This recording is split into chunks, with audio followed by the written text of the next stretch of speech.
You're listening to People Think About It. Delve into the world of relationships, business, and politics with hosts Lamar Clark, Dorshell Clark, and Dominique Hagler on People Think About It, where thought-provoking discussions abound.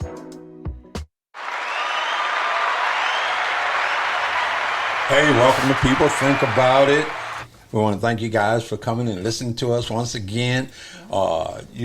This is Mental Health Month and it's Mother's Day. So we was going to crack a little about both of them, the Mother's Day and mental health, and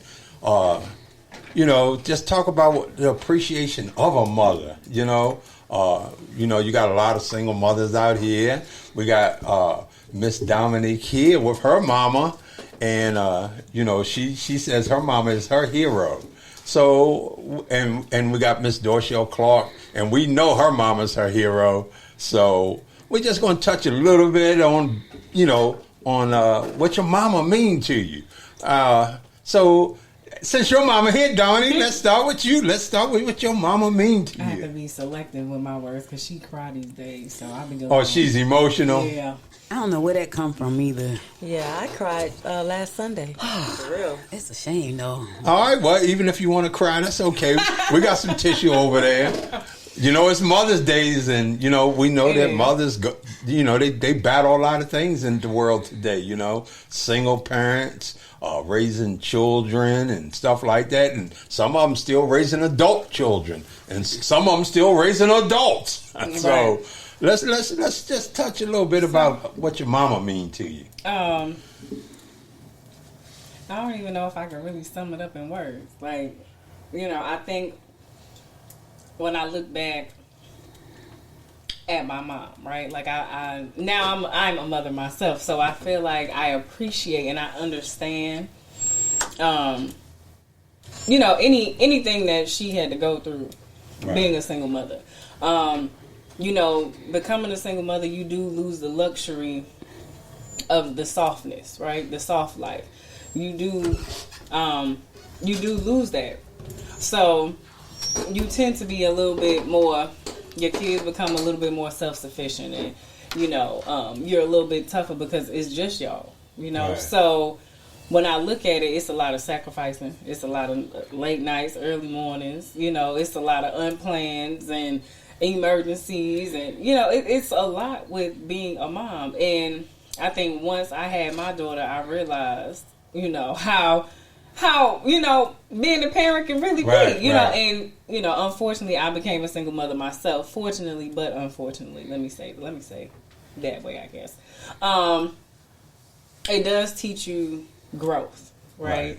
It teaches you maturity, and I feel like now that I'm older, my mom and I both help each other grow in different areas. That's good. We can pour back into each other. Now, we're very much alike, however, we're very much different. But I feel like that is a healthy balance for us, and it works. Right.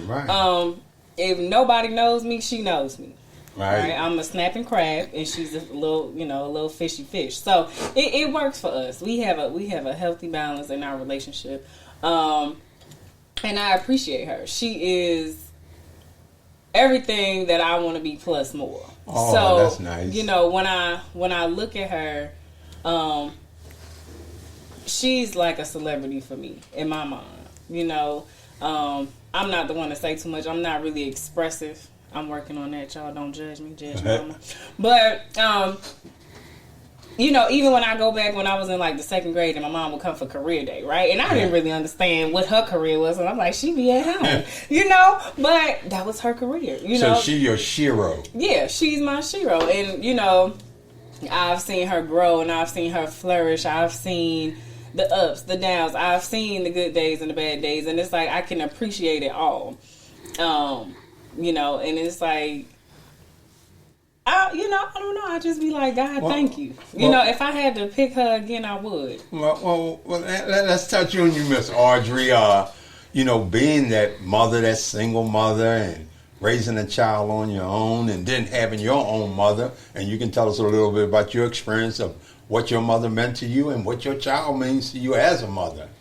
Yeah, my mom was like my bestest friend. She was rough. She was a single mother too. Like she and my dad got divorced when I was 10, and my mother was 5 feet tall, and she was solid, and she didn't play no games. She would fight you. She would fight for you, and if she liked you, and if she didn't, oh boy, she didn't like you. But she was like my rock, and she used to always say to me, "You're my rock. I don't know what I would." We got cards where she would say that in her cards, like, "You're my rock. I don't know what I would do without you."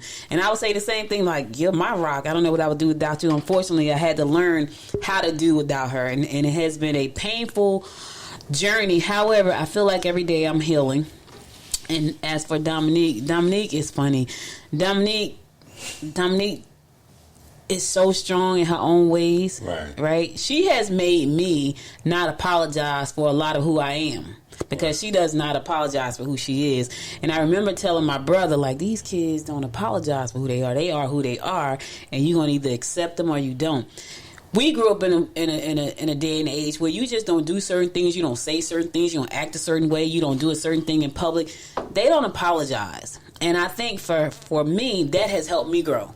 Like, when I looked at her and I said, you know what, she played by the beat of her own drum, and I need to do the same. I can't please everybody. I'm not going to try, and she does not. To the point where I would say to her, you should give them a second chance. Like, I'm not you. I'm not giving them a second chance. That kind of thing. And I had to learn that, everybody don't deserve a second chance. They don't. Some people do. Some people just don't. Right. So, I'm very proud of her. She don't even know that when I watch her grow and I watch how she move, and it's funny because I call her, I'm just checking your temperature. And she knows what that means about a lot of stuff. But I watch her grow. I watch her take care of my sugar baby, and she does a great job. And everybody just admires, like, what a great mother she is. And I'm glad that I have been able to be an influence in her life that way, because growing up, it was just my mother, myself, and my brother. And my mom worked 3 jobs, and she would come home, and she worked at these places that had the best foods. She would come home and drop us off shrimp and steak, and then she'd go back to work. And she did that over and over and over again. And I remember when I started to have Dominique, I had 3 jobs. Nobody remembers that, Lamar. Right. It was like, you had 3 jobs. I said, at one time.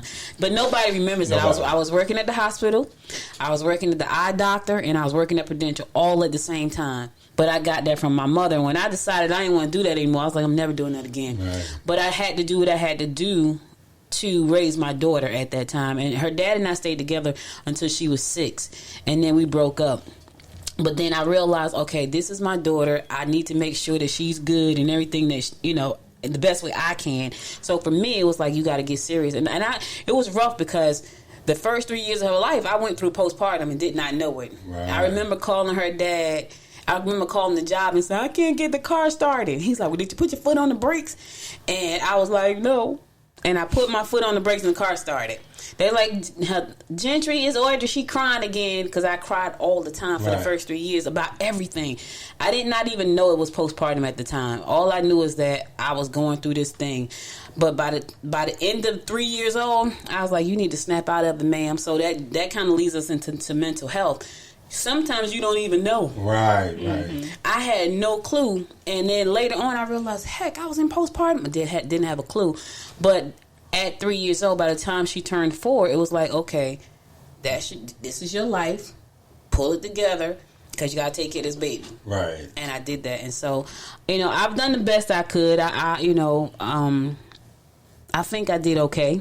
Right. As a parent, I know I've done okay for her, but I think I did okay. She expressed some things to me before that she didn't understand, especially as pertains to entrepreneurship. Now she understands. Right. So let's go over here to Miss Clark. You can give us a little bit of, because I know as your husband how strongly you feel about your parents and how much you and your mother speak every day, and we're just going to ask you what it's like for you to still have your mom in your life and being that meaningful to you, and what it's like to be a mother of 2 children of your own. Well, that is a great question. Just recently, I was just telling you guys, me and my daughter went to church on Sunday, and after church, we talked about Mother's Day.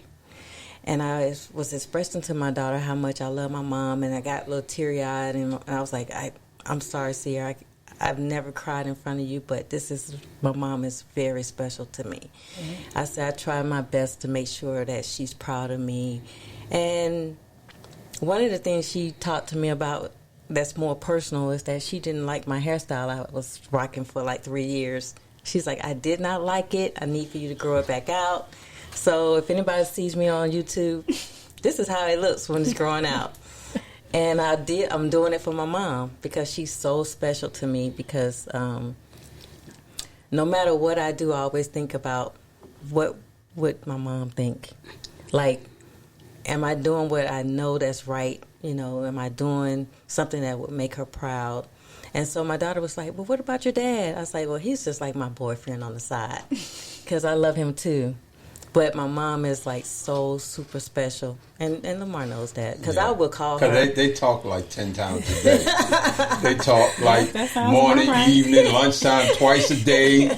You go to sleep yet? No. You remember those times when you had a boyfriend? It's like you hang up. No, you hang up. So they go through that, and you know they could be looking at something on TV, and something can happen on the news or reality show. She's picking up the phone and calling her mother. But I know that. And then my mom would call me and be like, "Did you see that? Did you watch that?" And I'm like, "Yeah. Oh, you know this particular show is on. Change it." And I like even like recently, the Kentucky Derby was on. Oh yeah. And she tried to change it while the basketball game was on, and that wasn't happening. I don't care what Mama say. I was like, "Ain't nobody watching no Kentucky Derby over here." I definitely feel the calling all day now. So it's a transition, right? Because that was me and my grandmother. I would call my grandmother all day long. Yeah. To the point where it was like, all right, look, you go to sleep. No, you go to sleep. And that's just what the relationship was. So now, you know, not that I didn't talk to my mom, but like now, I'm pretty much doing her the same way. Like I low key will call her, even though she's like, I'm gonna call you back, and I'll be like, girl, I forgot to say, just because. Like I just. And if I forget to call her, I'll be like, call her immediately the next day. Me, you know, I say, I check where you at. I see you over here in such and such. How you know? I got the location. I got the low jack on you. You know, it's just like for me, you know, you're here sitting across from your mother. Dorshell's able to call it, you know, and I lost my mother in 1980. And, you know, even like you say, touching on a mental health thing, it was 6 of us, 5 boys and 1 girl. And a lot of times I could see that all of us dealt with it differently. All of us dealt with Mom. But I was probably the closest one to her, you know, because we lived together for a while. It was just her and I and stuff. And my mother, she, bless her soul, she passed away from cancer, you know. So, you know, like some holidays, some Mother's Days, I'm up, I'm like this, it's Mother's Day, this, and some Mother's Days I'm down. You know what I mean? Like, you know, you start thinking about, and you see all these people with their mother, and they laughing, smiling, joking, and then you think, hey man, I don't have that no more. You know what I mean? And, you know, I always tell people, you know, you can speak to the heavens all that you want, but it's nothing like having that person there, no matter what trials and tribulations you go through, the ups, downs, the high, and low. But when you can take somebody that you really love and care about and embrace them, that means a whole lot. That means a whole lot. And you have to treasure that while you're here because, you know, we all got a day. We all got to face that day, one day. But why that person here? And I think that, like you were saying, these young people are so bold now and stuff, and they don't treasure parents like we treasure parents. They don't. I mean, I'm not saying everybody, but a lot of them. You know, you see them disrespecting their parents, and you be like, "What the world?" Like even with me, you know, being a barber, a lot of women bring their sons to get their hair cut, and with me, I won't even let them come through. Like when they got their pants sagging and stuff. First of all, no, you ain't walking in front of your mother with your pants sagging and all that. Pull up, you know. And, you know, respect your mother, man. You know what I mean? This woman out battling for you. She out. This the way you eat, sleep, and everything else, man. You got to respect this woman. You know what I mean? I know when I was growing up, especially when you was in school and stuff, and somebody could say something as stupid as your mother ugly. That was a fight. That's a fight. 3 o'clock. I'm gonna show you how ugly she is. Outside, baby. I'm gonna show you how ugly she is because you won't be able to see her. That's right. That's a fight right there all day long and twice on Sundays. Don't play like that. Don't talk about my mother. Right. And those are fighting words. I want to kind of go back for a second because it was funny. You said something, and then I thought about Dominique because the one thing I've learned as a mother to her, right, is that I have the things that I like, and I try to, in the beginning, impose that stuff on her, right?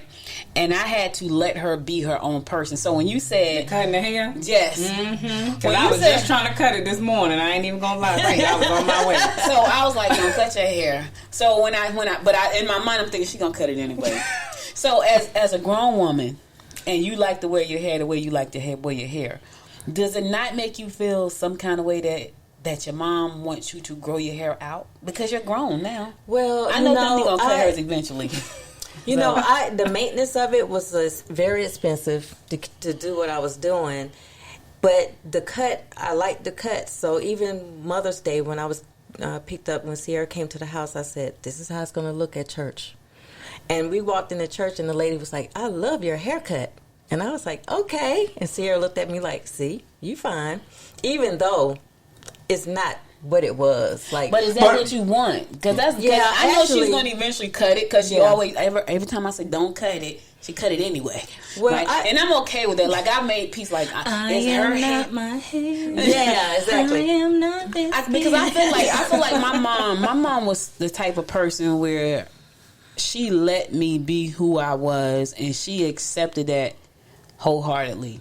Right? Even if she didn't like something, she might have thought it, but she didn't say it out loud so much, right?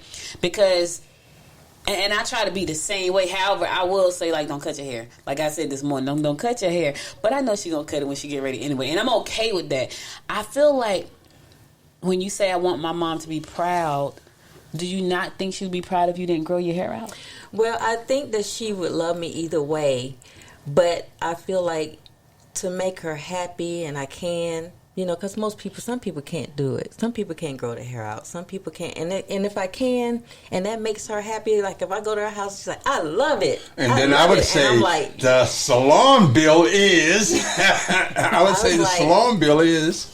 Yeah. So when I hear her say she loves it, I'd be like, yes. You know, I want to make her proud. It doesn't, to me, it really doesn't matter because I've had it short, I've had it really, really short, and I've had it really, really long. So my thing is, if at this point in my life where I know that, you know, everybody got a date, that, you know, it really doesn't make a difference to me. So no, I'm not doing it. I'm doing it for her, really for real. But in my mind, it's small. Either way, Either way, I like it short. I like it long. Yeah, because my mom would say I would kill a rock for my mother. Like, I'm like you. I kill a brick. Don't mess with my mother. And it was funny because I used to always say to her, she would say, I don't want to bother you. I'm like, you're not bothering me. Mm-hmm. All you got to do is tell me when. Make sure it's on the calendar. We'll work it out. I would kill a rock for mine. You know, one thing that I can say, you know, in dealing with, you know, mothers, I mean, because, you know, when I was young, I was a real bad asthmatic. I mean, really bad. I had to get needles on every Friday. I had to get a needle to prevent me from having an asthma attack. And I can remember those days so vividly where I would have an asthma attack, and back then my mother didn't have a car or anything, so we had to get on the bus. We had to get on the bus to get to the hospital. So we got on 2 different buses, and I can remember laying there on her lap, barely breathing, you know, just trying to gasp. And, you know, she just made sure that I made it to that hospital, you know. Yeah. And, you know, the wonderful thing that I can say and the beautiful thing I can say about any mothers, the mothers that love and caring mothers, you know, like sometimes you be in Walmart and you hear them parents that are mothers and they got 3-4 children and all of them look like they're about the same age and they like, get the F over here and stuff. Sometimes I get a little upset, but sometimes I give them a pass because I'm like, I know that's got to be a bit much in doing it by yourself. Yeah. And sometimes, we as men might not understand some of the battles that single mothers have to go through. You know what I mean? And when you don't, not even just the single mothers, you got the married single mothers too. And we don't talk too. We don't we don't talk too much about the single married mothers. But somebody's listening to you saying, explain that, please. Okay, so what I mean by the married single mothers or the single married, however you want to put it. They're your children. Those are your kids. I have friends. Both of my friends have 3 kids and husbands, and they do express how, at the end of the day, their husbands out working and they have to take care of their kids. Right. Both of them are stay-at-home moms. And the mental gymnastics and I have one friend, her kids, both of them are under the age of 3. So she have 2 under 3, and she has a 7-year-old. And then my other friend has a 12-year-old, a 10-year-old, and a 2-year-old. Wow. So, one of the situations is a little bit different. One is a little bit more hands-on than the other. However, though, just thinking about all the sacrifices that they have to make. Everybody, I want to be a stay-at-home mom, but it comes with other stuff too. Oh, yeah, definitely. You're not just staying home and it's just you just painting your nails with your feet up all day. You got to take care of these kids. You got to make sure the house clean. You got to make sure the kids good. The bills is paid. You still sacrifice your mental health, even though you may not be going to a job. You still have to sacrifice yourself. And that's what I wanted to touch on too, because like I said, this is Mental Health Month. Mm-hmm. Like as a mother and as a single mother, or even a mother that's still involved in their daughter's lives or son's lives, what from a mother, because you always worry. You know what I mean? You can have grown children and you still worry about them. And you have, I mean, you could take it like this, like Dominique is raising Carter, and I'm quite sure you sitting at home, like you said, that's my all in all, and you're like, I wonder if they're eating over there. I wonder this. Listen. So how does that play on your mental health? It plays on it heavily, because Dominique had the phone in her purse. She'll be done went somewhere, and the phone is in her purse. I'm steady calling, trying to be calm in my head, trying to be calm. Like, why is she not answering the phone? So to the point, she had to put the tracker on my phone so I can track her, because I started to panic, and I think I've always been a worrier when it came to my baby, but I think it got worse like after 2000, like the George Floyd thing. Like for some reason, I'm traumatized by that whole thing. Like watching that, I still vividly see that I was traumatized. So anytime, and the young lady that got killed in her house, she was sleeping. Like I'm traumatized by that, and I know I'm traumatized. And I need to go, Brianna. I need to go and talk to a therapist about that, because I'm traumatized. I have PTSD about that. So it's like you don't want to be so overbearing. You don't want to be so pushy, but you never stop being a mother, ever. Right. My mom, and I say this, we grew up in Newark, right? Newark, New Jersey, and my brother loved Newark to the day he left Newark. Like he lived in the suburbs, but he spent a whole lot of time in Newark because all his friends still lived in Newark. And we were here in Georgia. My mother she just did not rest well when he was in Newark, and he stayed in Newark. He was always in Newark. When my brother left Jersey and moved to Georgia, she was like, phew. She had a sigh of relief, and then the next few months she passed away. Wow. Part of me felt like that's what she was waiting on anyway, because she was already sick. COVID just came along and just kind of helped it along. But I feel like she was really holding on for him to leave Jersey, because she knew that he loved Newark. He was always in Newark, and that was for her very stressful. He coached in Newark, he taught in Newark, he hung out in Newark. He just loved Newark. To this day, when he goes back to Jersey, he go hang out in Newark. She'd be rolling over her grave right now to know that. But I feel like you just never stop being a parent, because she would call me if I was going somewhere. I would call her to make sure she know I got to where I was going. You just never stop being a parent, no matter what. I want to talk about this real quick though, because it pertains to mental health. I didn't know, when I moved to Georgia, I met so many women who had mothers and fathers at home, but they were so damaged. And I could not figure out, because in my mind, I grew up with a single parent. Right. My mom, right? I don't think I'm that damaged. I got my own stuff, but I don't think I'm that. I met so many women when I moved here who was just so damaged with both parents. What I realized, it was the mother that did the damage to the women that I came across. Okay. It was the mother. And touch a little bit about how did you say that the mothers did the damage? Because they expectations were too high. So they downed the daughter. She couldn't do no right. Like, I'm thinking about 3 in particular. Down the daughter, she couldn't do nothing well. Everything was criticism. It was horrible. So one person is a super high achiever, but she has awful relationships. Okay. Like, all her relationships are bad. Like, she ruins every single relationship she has. And when I first met her, I couldn't figure out, like, okay, so why is she stuck to me like this, right? Then I realized she doesn't have friends. But later on, I realized why she didn't have friends. She was damaged. And she told me that she would always say, my mother was horrible to me. She would say that all the time, and her mother was well off. You know, she had everything. They got like $1 million property. They were well off. But she said she was so horrible to her. Then I ran across this other young lady, same thing, super high achiever, right?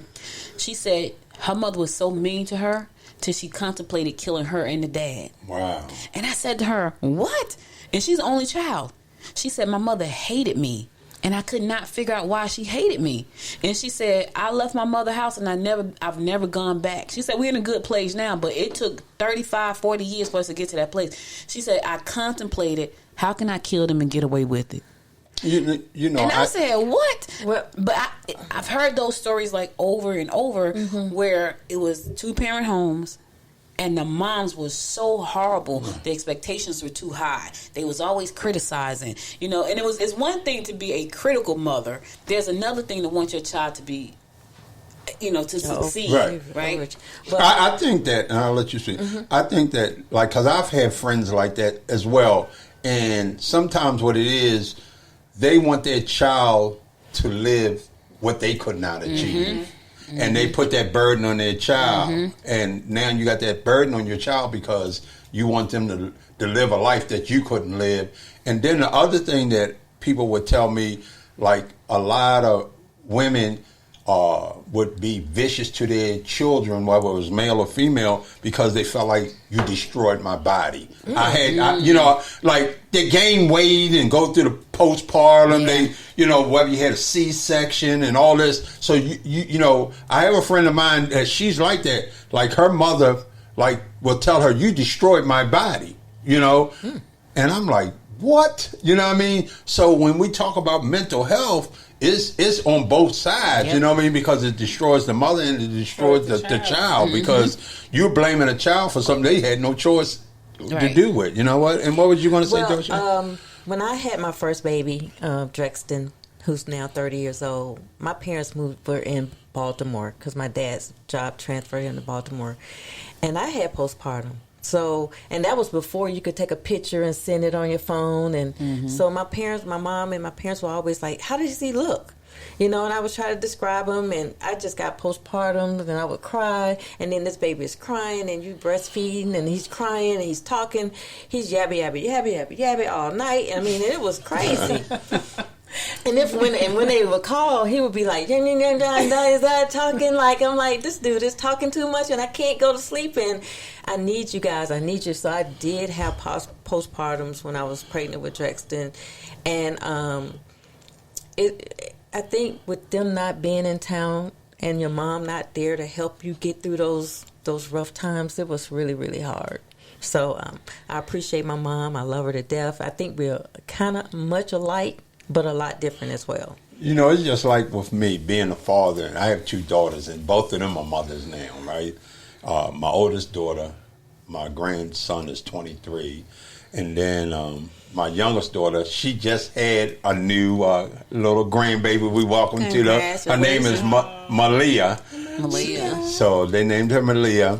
But I talked to her. I constantly check on her mother because my youngest daughter is a very emotional person, right? And I don't know much about the postpartum. You know, I've heard women speak on this stuff, but I check on her every day. You know what I mean? Because not only now you're raising a newborn, you have one of my grandsons is 9, the other one is 7, and my granddaughter is 13.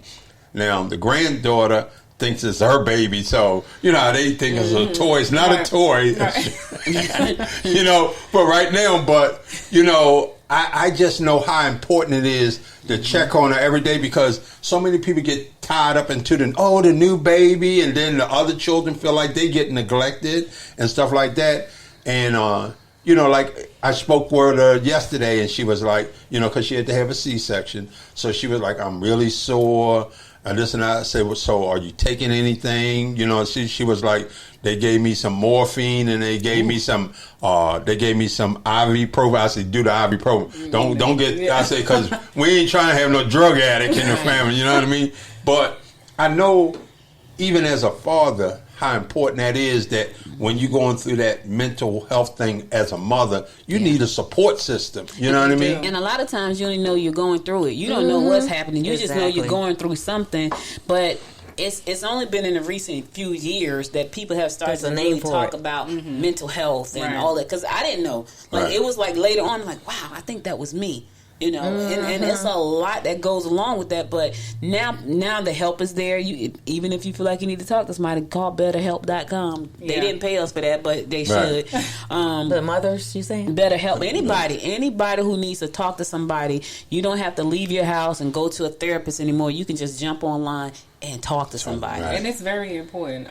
What a lot of us don't know as women is when we have these babies, it takes 7 years for you to bounce back, your hormones and everything. So you can go through postpartum up until your child is 7. So she was almost healed and then had another one. Yeah, and now you got to start all over. So now you got to wait till that one turns 7. Wow. And it's a real thing. And you know, me and my best friend, we talk about it all the time because she has 2 under the age of 3, and you know, she's like, this is you know, my hair's falling out still, you know, my skin is not right, and it just comes with so many things. There's so many sacrifices, and I can't stress that enough. Like, I feel like we have to learn how to appreciate our mothers more. And be gentle with us, and too. be gentle with ourselves too. Yeah. And I can say this too because I had this conversation, and I'm gonna say it, but so my boyfriend and I, we were talking about, you know, possibly having more children, and I think as being Say it. You said it. You done made both of them laugh. Yes. yes, yeah. I don't know. But as of right now, you know, I think my thing is my fear, because I've been a single mother. I was a single mother for so long. My fear is giving my next child a soft life, the soft life that I wasn't able to give my first child. And I think that when you're a parent, the more children you have, the better parent you become. Because the first one always felt like, well, it's just like Aurdery and I, as grandparents, right? You probably like, shoot, she ain't never let me get away with that. That's and right. then here you look at Carter, it's like Carter's getting away with so much, you be like, are you for real? Right, especially the candy thing, Lord Jesus. You know what I mean? But I get what you're saying, because it's scary. it's scary. It is. It is. And you know, I piggyback off of what you say, that a lot of us got to learn to appreciate our mothers. You know what I mean? And the thing that I wanted to throw at you question is that, because when you said you and your boy, Yes. you and your boyfriend thinking about another child, but not to laugh at it. But my thing is this: how was it for you being the only child? Spoiled.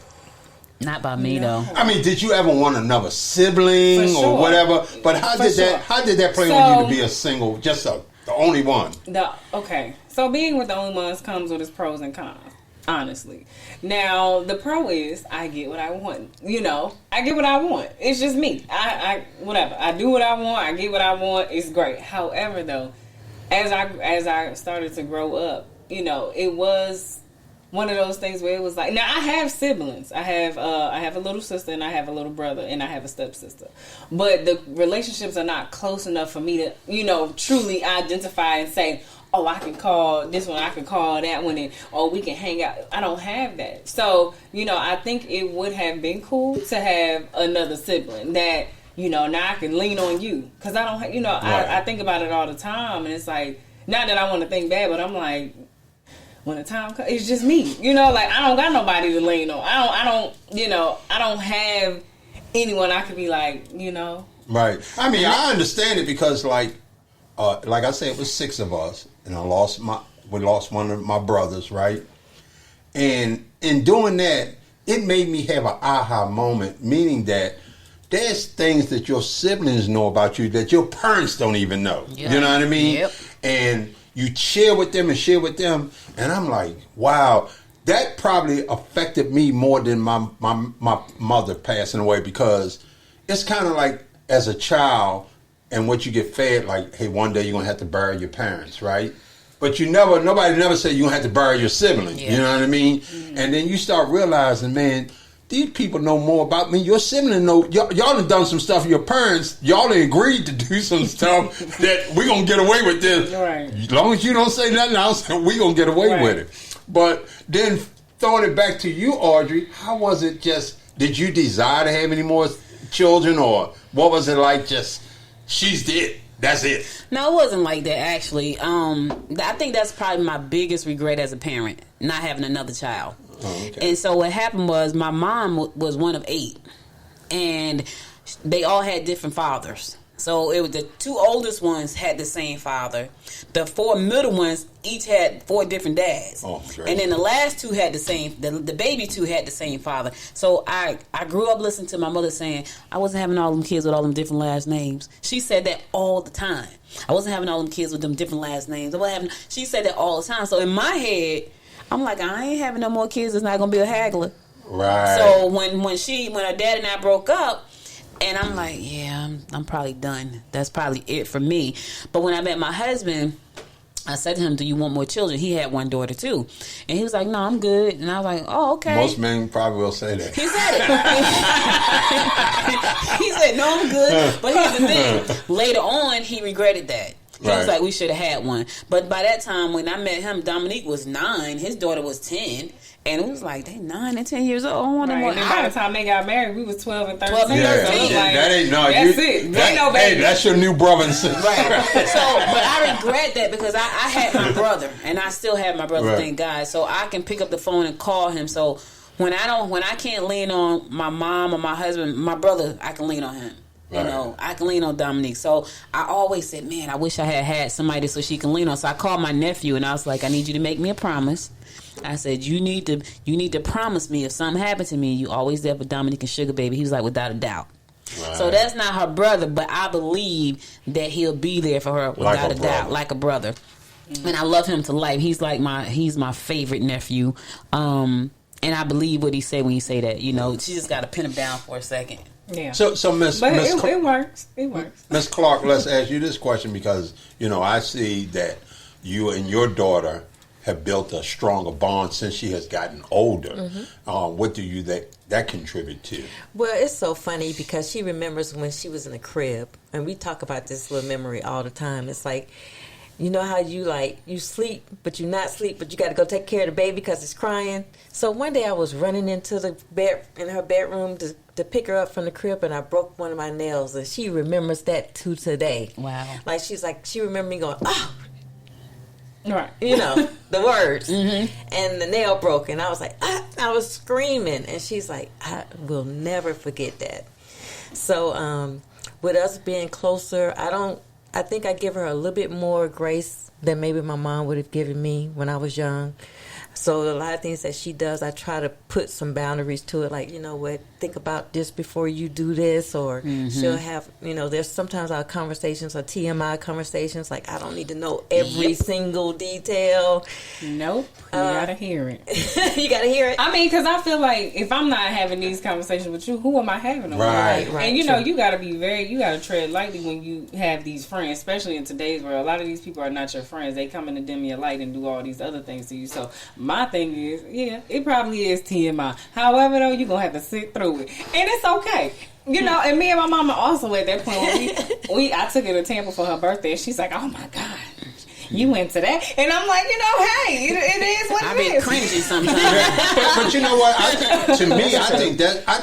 I think that is a great thing that when you have a living parent, that you don't feel intimidated by going to them with something that's bothering you, because like I say, we deal with things, and in today's world, we call it mental health. So if you can't release what's bothering you, you just bottling it up and bottling it up, and one day you just gonna snap, and then all that person can say, "I wish what could I have done?" Right. And the thing you could have done, the most simple thing you could have done was just listen. Just listen. Just listen. And let me say this, because this is funny. And Dominique always says this to me. I'm a good listener, right? I'm a good listener. I know I'm a good listener. And so if she's talking to me about something, I'm listening. Even if I'm doing something, I'm listening. And it's just, and I'll say something back. Why are you trying to diagnose me? Because she's good for that. But she said something that I have to, and I said to her, you can say whatever you want to say. I'm going to always ask a question. You can be mad at me for asking whatever question, but I'm going to ask that question. But I think that's a good thing, because that gives you an aha moment to wake up like, okay, I said this. Nobody else ever responded to it. Now this person is making me think about what I said or what I choose to do. But maybe. She always take it like I'm diagnosing. It's not like I'm trying to diagnose. I'm seriously asking a question that I have a concern about. Like, you just said that. Or, you're snapping right now, so I'm figuring you're in a bad mood. Oh, you're trying to diagnose me. No, you're in a bad mood because you just snapped. Well, I have a question for you, Dominique, since your mom is here. Have you ever done something, or you feel like, oh man, I'm doing something that I'm doing it just like my mom? Doing it like her? Oh God, I see my mom in this, because we talked about that my whole recently. Life. Literally, my whole life. I was sitting on the patio yesterday, and I was like, me and my boyfriend was having a kumbaya moment. I was okay, boyfriend. And I was like, my life is like pretty much, it mirrors my mom's, right? And I'm like, and some of the good and some of the bad, and I'm like, gosh, it's so weird. And I was like, probably out of my mind in that moment, but I'm like, it's so weird, right? Because we don't really see things, and as I get older, it's like I'm more and more of her every day, right? Okay. Like I'm a nice three-way split between her, my grandmother, and my dad. Okay. Do you think it's because of the bond you have with her that you pick up a lot of her ways? For sure. I mean, I don't think you really have a choice, because when you spend so much time around somebody, you tend to pick up their gestures, how they operate, whether how they good speak. or bad. Yeah, whether it's good or bad. Like my daughter, everybody say, "Oh my God, that's Dominique," and I'm like, "Yeah, that is Dominique."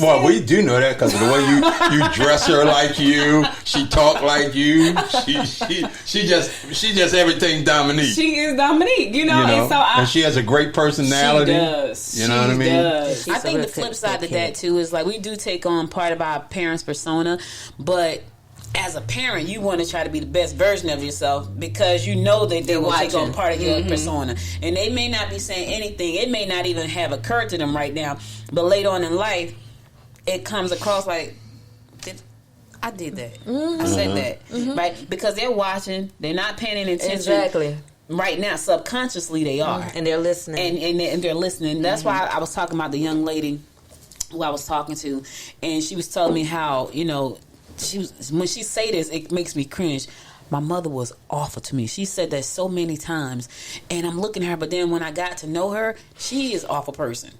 Wow. Yeah, and I believe because you pick up the characteristics of the things you're around, and if that's the only household you're in, you're gonna pick up. Right. It's just like you could be in a household where your mother and father fight and argue all the time. Pretty much, you're gonna end up doing that until you get away from it. But pretty much, you're gonna be, argumentative. You're gonna be.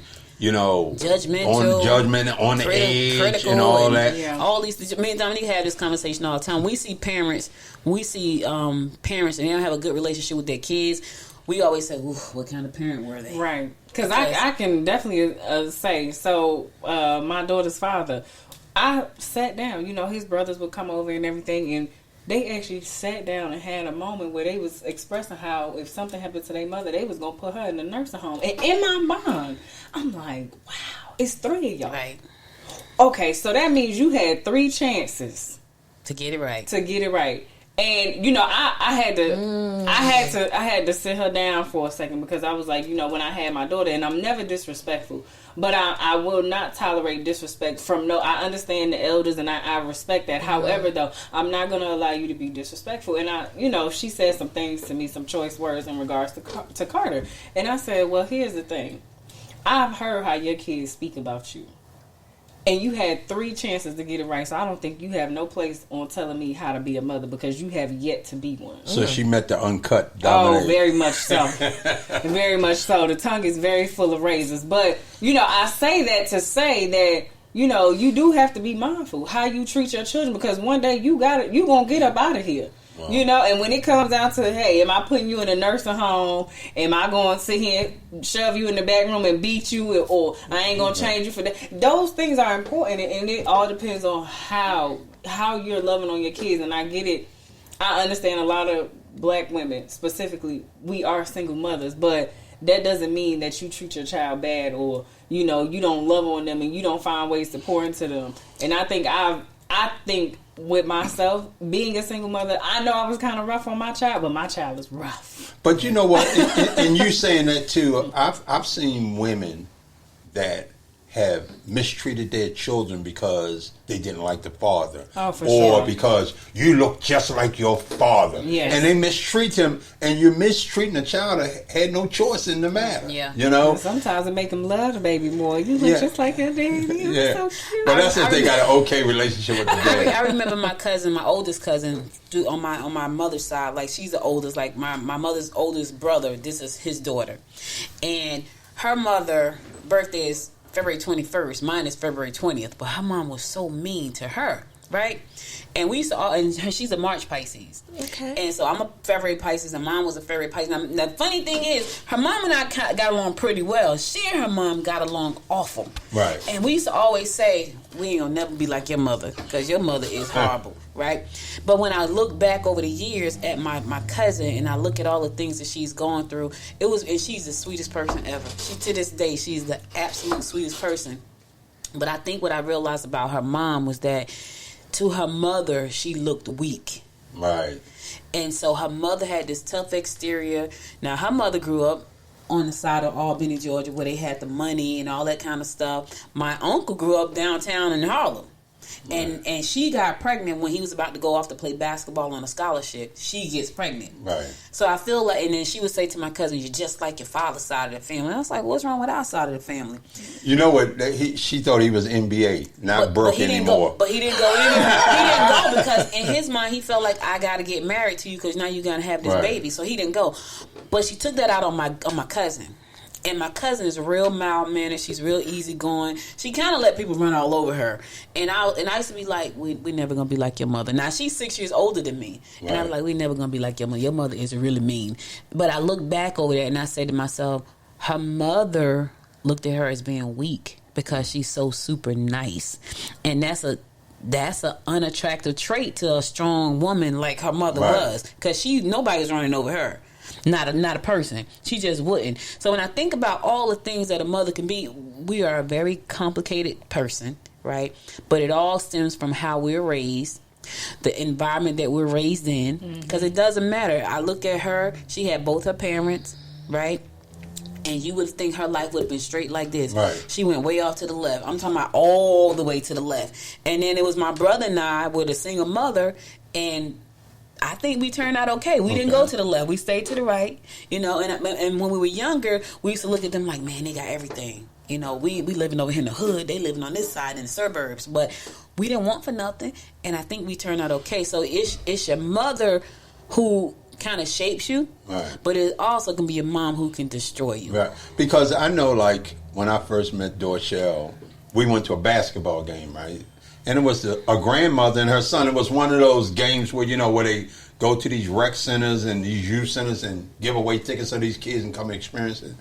So we were standing in line, and the little guy was standing there, and he asked his grandmother for something. It was just like some nachos with cheese. And she was like, we can't afford it. I had just bought some.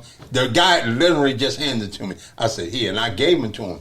So from that day, Dorshell used to always say, you got a big heart. And when I think about that, I think about how generous my mother was. Mm-hmm. And sometimes, even with us, sometimes my wife would say to me, you just try to bail out everybody. You just try to. But I think that when I think about from what you just said, I think that comes from my mother, because I can remember being young and, you had to everybody has living in the hood. You have the unfortunate children or the children that got the worst parents in the world. But my mother would cook big pots of spaghetti, and if you needed something to eat, you came to our house and eat. So it was like that, always trying to save or rescue somebody or trying to help somebody. And I think that's where I get that trait from her, like that. But sometimes, it's like people can take it for a weakness. Sure enough. And take it for granted. My mom, we were like that. We had a revolving door. Like anybody who got put out, we were up in the hood, and people wouldn't pay their rent, and they would get put out. And guess what? They knock on our door. My mom take them in. Me and my brother got to move out our room so they can come in and sleep. Right. And then they kick our backs in after they leave. And we had a revolving door, so she would always help people, always take people in. And I started to be like that until I'm not the type of person, you're going to kick my back in too many times. Like, you're going to kick it in 2 times, the third time, nah, it's not. That's that Dominique that kick in. It's a 1 for me. That's it. You cut. Yeah, she cut out the 1. I'll give you a couple of times, but I got that from her. But I also realized that people would take advantage of that. Right. And people will hurt you even when you try to help them. And I'm at a stage in my life right now, Lamar. I'm trying to be at peace. I ain't trying to put up with your nonsense. I don't need that many friends no more. I ain't looking for a whole bunch of new friends. If I got some good friends, I'm thankful. Right. You and Dorshell, I love you. I think I'm grateful for and y'all. we love you. And right. Dominique. And her boyfriend. Y'all, they ain't gonna let me down. Love it. My grandmother had 14 children, so she had 7 boys and 7 girls. Wow. And all of my aunts are just alike. Wow. Well, we only have 2 left now because all of them passed away, but they were all, my grandmother sold into them, and I feel like if I when I could go to either one of them, any one of my aunts, they would always have the same story. My mom had 14 children. Yeah. When my mom had 14 children, that would be the whole story would be my mom had 14 children. So I was just thankful that I, grew up with a lot of strong women, and everybody had nurturing, spirits, and I was able to raise my daughter. I mean, for her to say, "Mom, let's go to church," that was just like, oh man, I instilled something in her, right? Yeah. So my daughter always trying to drag me. But then it was Cinco de Mayo too, so we also, partaked into some tequila as well, right? And you know what? I want to say that too. I want to touch on it because I seen this on social media. Being a mother, and you can get really attached to your children. Some mothers do sometimes they do some over the top stuff for their children. But as your children grow as a mother, at what age do you feel like you sitting down and drinking with them and partying with them? Oh, well, I don't think that I can party with them, but I definitely can partake in a glass of wine with them. But I'm not going to go to a club with my kids. No, I don't think we've been to a club. Definitely at a wedding. Things like that. But we ain't going to hang out at the club. No, for real. I'm not doing First of all, I don't even club. That's right. the first Because my thing is a parent. Now we'll go to a lounge or something like that, but we not. Yeah, but I'm not going nowhere. Because my thing is I this. club before Dominique club, and I don't want her in the club with me because I need to be able to be me in the club. Because I always say this, and I say this to my children. I am friendly, but I ain't your friend. Yeah. Because I think that sometimes you have to have a boundary, I think if your kid know you, though, they know there's a boundary. Yes, exactly. But some people, just like try the boundary. They'll try it. But that's because that person that parent has not said there's a boundary. Like, that, my mom, doing that. I could probably count on one hand how many times I swore in front of my mother. Like, I was a grown woman, and she probably, when I swore, that mean I was pissed. Like, that's me. I was mad. I've never sworn. I never used a curse word in front of my parents. I did, never but ever. I was when I'm telling you, I was hot. When my mother, that's what my mother know. But see, you like me. I'm not a cursor. I'm a little bit of a cursor. My thing is this: if I'm cursing, I'm mad. Right, I'm mad. And then it's only one other level where that beast come up, yep, and it don't be turned to a good thing. If I'm cursing, my mother's like, "Yeah, you need to come get your mother." Yeah, but that's pretty much that's what she would say. Yeah, you need to come get her because she's pissed right now. And that's the only time that I feel like, or when I'm being expressive, right? Because it's I just feel like if I'm telling her something, I just want to tell it how it is. Exactly. But when if I didn't got to that point, she already know. Like. Right. she already know. Like, but you know, I understand, because one thing I understand about cussing, it make a joker know you serious. That's right. I do know that, especially if you're not a cusser. Yeah. People know this joker, he is serious. You done pushed this joker button. Dominique said to me, she visited her dad. She visited her dad recently, right? And he said, someone said your father was cursing. Because I ain't never heard him. Right. Like, he didn't curse. So when she said, I said, he was cursing. She's like, yeah, he was cursing. I had never heard him curse because he didn't curse. So in my mind, like, ooh, he was really mad, because that's not the person I knew. Like, and I remember him dating somebody, and I remember the girl called me. Like, why is she calling me? She's like, did he ever, like, hit you? I'm like, who? I'm like, no, girl, he didn't even yell at me. So he punched a hole in the wall. So that's when you know, yeah, that person was pissed off. I was like, what? So that's when you know that person's pissed off. But again, you can push people to the limit. I want to say to our listeners that, you know what, if you have a mother out there, it's Mother's Day Sunday. Mother's Day is Sunday, so you just show your mother all the gratitude, love, and caring that you possibly can, because I just want y'all to know, as long as your mother is above ground, you love on her. That's right. Because, once she's vertical, it's no more. So, that's a tough thing to experience. And I also want to add to that for our closing. It is a very sensitive time. I don't care how many years ago you may have lost your mother. It's always a trigger for anybody. And being that, I'm now with somebody that does not have their mother, it is different because, I get to call my mother. And I asked him respectfully, I said, is it okay, for us to love you, to love on you, even though it will never replace your mother. Just know that when it comes to mine, she got you. You know what I mean? Yeah. And again, it doesn't replace yours, but just know that that's what we're here for. We are here for that. And just be understanding. I think for myself, because I haven't reached that place of not having my mother, but I am able to empathize, and I am able to love on him a little bit more. Than he may need on a regular day. Right. So, yeah. Well, it's just like, like I say, Sunday's Mother's Day. I used to joke a lot about, especially when I got married, it was like, well, that ain't my mother. You know what I mean? But I want to say, even if you're married, you still let your wife know, especially, she's a mother. You still let her appreciate that she's a mother. I always let mine know that she's a great mother. She sometimes she can get a little over the top being a mother, but I know she's a good mother, and I know that she has a good mother. She has a good mother, and I know that that's what she desires, to be a good mother. You know what I mean? And that's important. We just want y'all to know that, while your mother's above ground, show all the love and gratitude that you possibly can. We want you to love on them, love on everybody, check your mental health, especially if you're going through the postpartum and you don't recognize it, but if you feel like something is not right, talk to somebody. That's what I mean? Talk to somebody, because that's something that I guess as men we will never experience or even know about. So, you see, we've had a couple of people speak about postpartum after they had children. So we want you to really listen to that. Also, we want you to stay in touch with us. If People Think About It, you can go at People Think About It and see us on Instagram and YouTube. You can contact us at peoplethinkaboutit.com.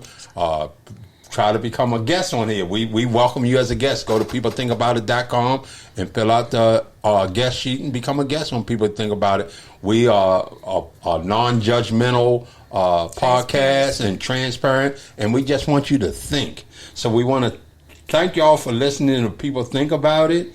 We hope y'all listen to us every Wednesday at 8 p.m. We release a new episode. You have been listening to People Think About It. Thank you. Be sure to subscribe to the show and share it with your friends so that you never miss an episode. A new episode drops every Wednesday at 8 p.m. Thank you for listening.